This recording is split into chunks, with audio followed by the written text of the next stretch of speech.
Welcome back to The Last Climb. Today I'm looking at a case where a guide without legitimate authority still led paying clients onto serious glaciated terrain. Built on unchecked confidence, fake certification, no permits, and 3 oversized rope teams under a single guide on steep Denali terrain pushed beyond its limits. Knowing what happened above it makes the ending hard to look at.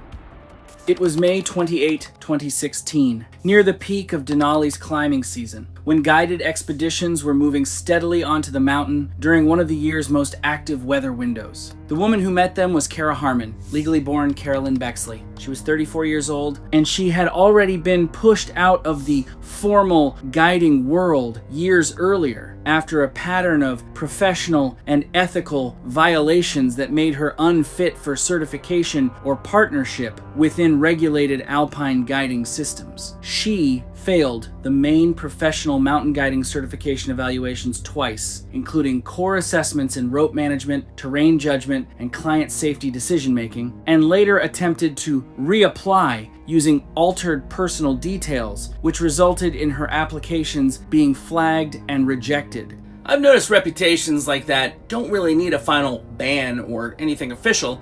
People just quietly stop picking up your calls, stop teaming up with you, and before long you're basically outside the system without anyone ever making a big announcement about it. What followed wasn't one clear expulsion, more like a slow shutdown of access. In regional guiding circles, she built a reputation for misrepresenting qualifications and making questionable calls in changing conditions, poor descent timing, clients ending up exposed to avoidable risk. It didn't always turn into legal action, but it didn't really need to. Experienced guides and operators just stopped working with her, one by one, until there wasn't really anywhere left to plug back into. By the time she reappeared under the name Kara Harmon, she was no longer part of any legitimate guiding structure. She had built an independent operation that relied on fabricated certifications and a professional facade designed to resemble licensed guiding services despite lacking any valid authorization. Her exclusion from the professional system was not symbolic, it was functional. She had been denied certification, refused recognition, and effectively barred from legitimate guiding pathways due to repeated misrepresentation and safety concerns, yet she continued operating in the same terrain regardless. The 19 clients were distributed across rope teams under Bexley's coordination, with 4 junior guides unevenly positioned within the system. Later investigation confirmed that none possessed the certifications or experience expected for a commercial Denali expedition. He was 41, a structural engineer for a civil contracting firm in Tacoma, married, 2 kids, and someone who'd spent years hiking the North Cascades and the Olympics. On paper, he did everything right, maybe even more than most people would, but none of that really replaces time actually moving through glaciated terrain. No rope team travel, no crampon work on ice, none of that. You only really learn it when you're there, experience. He reads like someone who did everything you're supposed to do before a trip like this, but I don't really think any of that translates to having been in that kind of terrain before. The Denali expedition was a delayed 40th birthday goal, booked through what he believed was a licensed guiding service on an outdoor activity platform. He paid $1,800. 4 co-workers joined him at the same rate. None had prior glaciated climbing experience. By all accounts, Osman prepared carefully. He completed a 1-day crampon clinic 6 weeks prior, purchased appropriate technical gear, and repeatedly reviewed provided checklists and instructional materials. His wife later described a methodical approach, guidebooks, training videos, and multiple clarification calls to the booking service, each met with procedural reassurance. He had done everything the listing instructed. And I think that's the part that always sticks with me. He followed the checklist exactly the way most people would. And there's a kind of trust in that that feels completely reasonable until you realize the checklist isn't the mountain.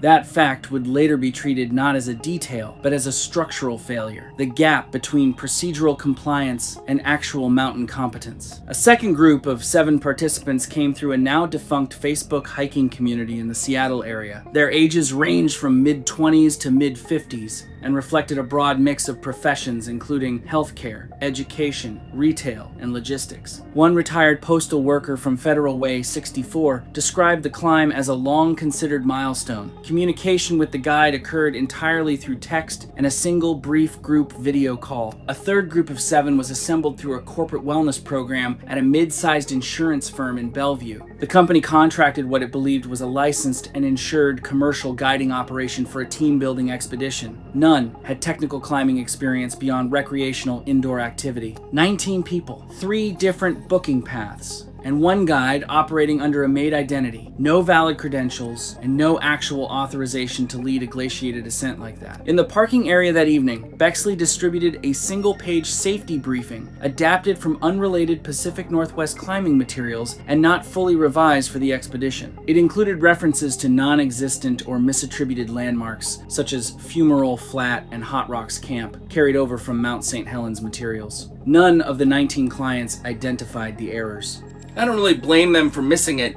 In that kind of setting, most people assume the paperwork has already been checked by someone who knows what they're doing. She also issued self-drafted liability waivers that had not been reviewed by legal counsel and contained provisions unlikely to be enforceable under standard commercial guiding regulations. Clients signed without scrutiny, treating the process as routine intake. One participant, Marcus Stull, noted the group size discrepancy, 19 instead of the expected 8. Bexley attributed it to merged bookings and assured the route could accommodate larger spacing. Stull did not escalate the concern. Another client, Trevor Nast, requested credentials. Bexley presented a laminated AMGA-style card under the name Kara Harmon, which Nast photographed but did not verify. It was later determined to be counterfeit. Some of them did question it, at least briefly. The group size felt off, the paperwork didn't really line up, and a few people asked direct questions about credentials. But every time it came up, she brushed it off quickly, talked over it, leaned on the laminated card, kept repeating that everything was properly licensed and standard for bigger alpine groups, and when someone hesitated, it usually ended the same way. The conversation just moved on before it had a chance to turn into a real decision point. Gerald Fenwick disclosed a recent minor cardiac event and hypertension, but stated he had medical clearance. No documentation was collected, and no formal medical screening was conducted. Gear checks were completed through visual inspection, confirming required equipment. Waivers were collected and retained. Departure was scheduled for the following morning, following air transport onto the glacier. That night, weather conditions at valley level were calm. Some participants reviewed generally favorable forecasts, though limited detail was available for high elevation conditions. Others contacted family or posted preparatory updates. After the staging area cleared out, Bexley looked over a printed topo map showing the West Buttress approach on Denali. The route choice was intentional. It avoided the standard guided corridor where most regulated traffic is tracked and managed. She didn't hold any permit or authorization for commercial guiding in glaciated terrain. None of the required structure that normally governs that kind of operation.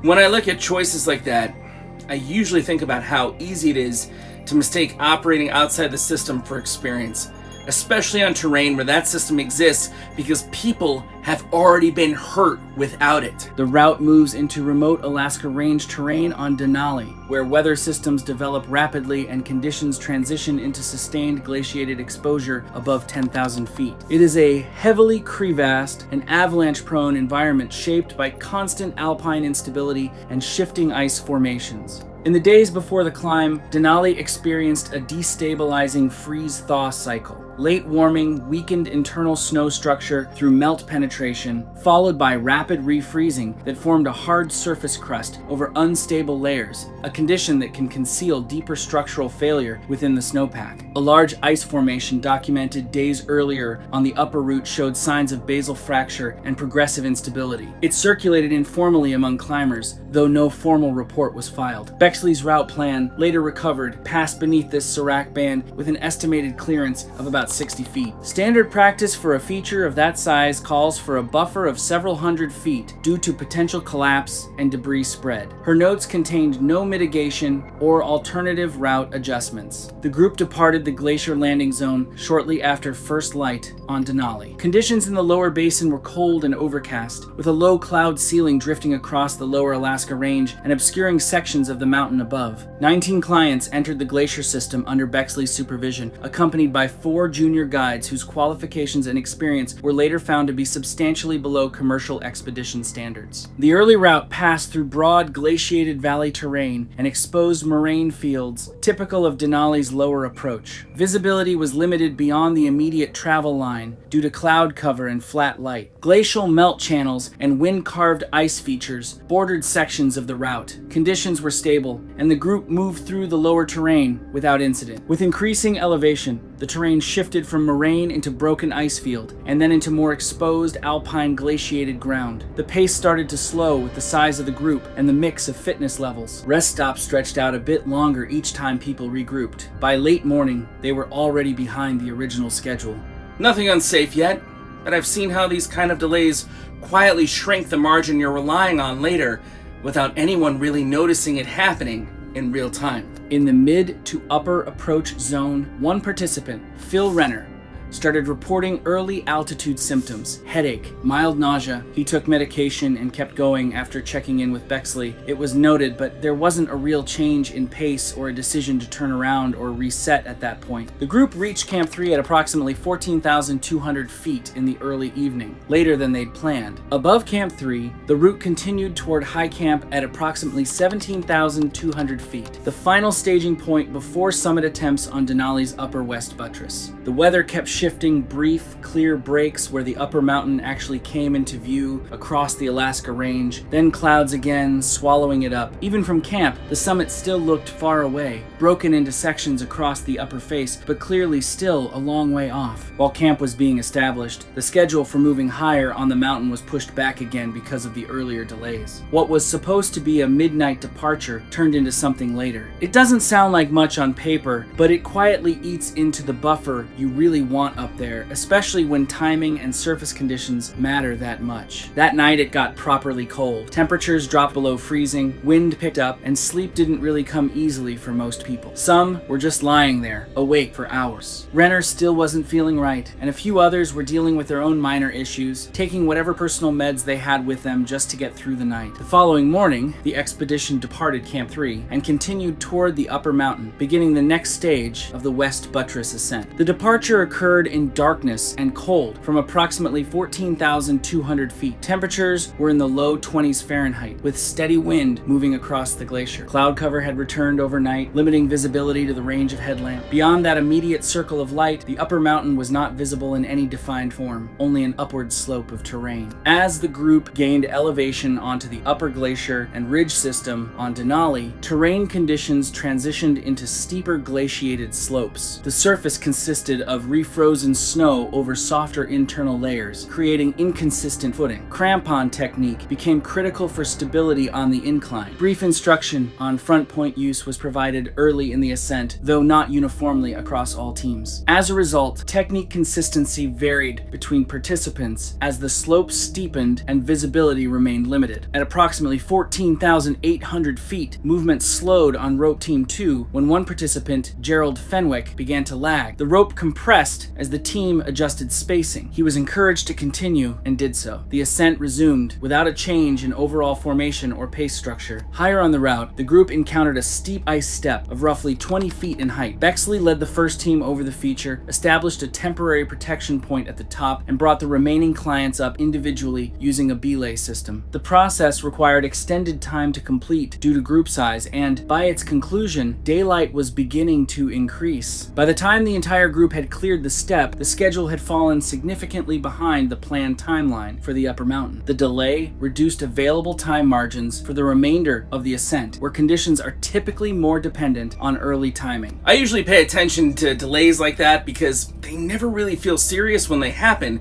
but I've seen enough trips where they quietly pile up, and suddenly you're making decisions with way less time and energy than you thought you had. From above the step, the upper route and the Serac band on the eastern shoulder of the ridge system came into partial view in the early light. It looked stable, almost clean from that distance, like it was just sitting there in place. From below, it still lined up directly with the planned ascent line. Bexley elected to continue along the original route. The decision was made with knowledge of the feature's presence from the planning map, but without additional updated hazard information beyond what was visible from the slope at that time. The group moved into the upper snowfield as the the angle steepened to about 42 degrees. 3 rope teams stretched across the slope, lead team up high, second team in the middle, third still climbing up from below. It turned into a steady rhythm of movement. Step, plant the axe, reset the feet, step again, over and over. No real pause in it anymore. At that angle, mistakes don't really stay small. They don't stay small at all. A slip becomes a pull becomes a chain reaction through the rope. On refrozen snow especially, where it feels solid but isn't really solid underneath, even a slight misstep can carry through the whole system faster than anyone can recover. Around 15,300 feet, Bexley placed a snow picket and anchored rope team 1. The plan, as reflected in her route notes, was to bring the lead team to a flatter section near approximately 13,350 feet to reassess conditions. Standard practice for a feature of that size and instability profile calls for a substantially wider buffer zone due to potential collapse and debris spread, typically measured in several hundred feet. At approximately 15,280 feet, Phil Renner came to a stop on rope team 1. The halt was not preceded by any coordinated signal or planned pause. His condition, consistent with progressing altitude illness, had deteriorated during the ascent. He exhibited confusion and loss of coherent movement, and later stated he did not immediately recognize his location or situation. He remained attached to the rope system in the 3rd position on the lead team. His stop caused tension to transfer through the rope line. Rope team 2, still ascending below, closed distance toward team 1 as spacing compressed on the slope. Within a short interval, the 2 teams were brought within close proximity on the same incline, reducing separation between groups to roughly 20 feet in places. No additional intermediate anchors were established between them during this period. By this point, movement was occurring on exposed, steep glaciated terrain on Denali's upper west buttress route, with limited secure anchoring between rope teams. Progress depended entirely on individual crampon placement and ice axe stability on a variable refrozen surface.